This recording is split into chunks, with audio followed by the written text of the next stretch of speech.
Hi, உங்கள் எல்லாருக்கும் ஒன்று சொல்லவா? எங்கள் வீட்டுக்காருக்கு வந்து இந்த யூடியூப்பில் வீடியோ போடுறது சுத்தமாக பிடிக்காது. அதனால் அவர் வந்து நான் வீடியோ எடுக்க சொல்ல, அவர் இல்லை எடிட் பண்ண சொல்ல, அவர் திடீர்னு வந்துட்டாருன்னு வச்சுக்கோங்களேன், அவருடைய ரியாக்ஷன் எப்படி இருக்கும் தெரியுமா?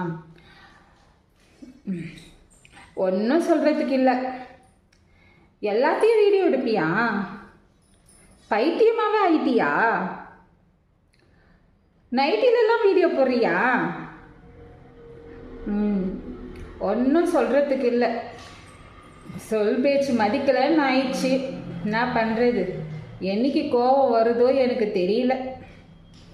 இப்படி தாங்க அவர் சொல்லிக்கிட்டு இருக்காரு. இதுக்கு மதியில் தான் நான் இந்த வீடியோ போயிட்டு இருக்கேன். ஓகே, இந்த வீடியோ பிடிச்சிருந்தா லைக் பண்ணுங்கள், ஷேர் பண்ணுங்கள், மறக்காமல் நம்ம சேனலை சப்ஸ்கிரைப் பண்ணுங்கள். யாரும் லைக் பண்ண மாட்டீங்க, சப்ஸ்கிரைபர் ஏறது ரொம்பவே கஷ்டமாக இருக்குது. இதே வந்து டிக்டாக் வீடியோ போட்டோன்னு வச்சுக்கோங்களேன், செமையாக ஏகுறோம். இதுக்கு முன்னாடி நான் மணி சத்யா விலாக்ஸ்ன்னு போட்டிருந்தேன். அப்போ வந்து எனக்கு நார்மலாக வந்து டான்ஸ் ஆடுறது, பாட்டு பாடுறது இது எல்லாமே ரொம்ப பிடிக்கும். ஸோ நான் வந்து அதனால டிக்டாக்ல சும்மா ஏதோ போட்டிருந்தேன்.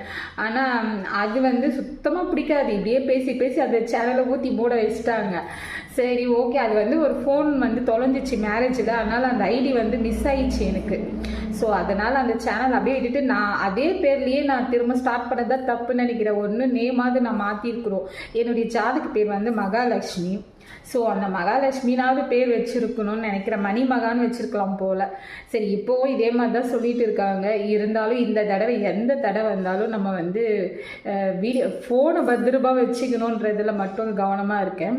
ஸோ இந்த வீடியோ பிடிச்சிருந்தால் லைக் பண்ணுங்கள், ஷேர் பண்ணுங்கள், மறக்காமல் நம்ம சேனலை சப்ஸ்கிரைப் பண்ணுங்கள். Bye tata.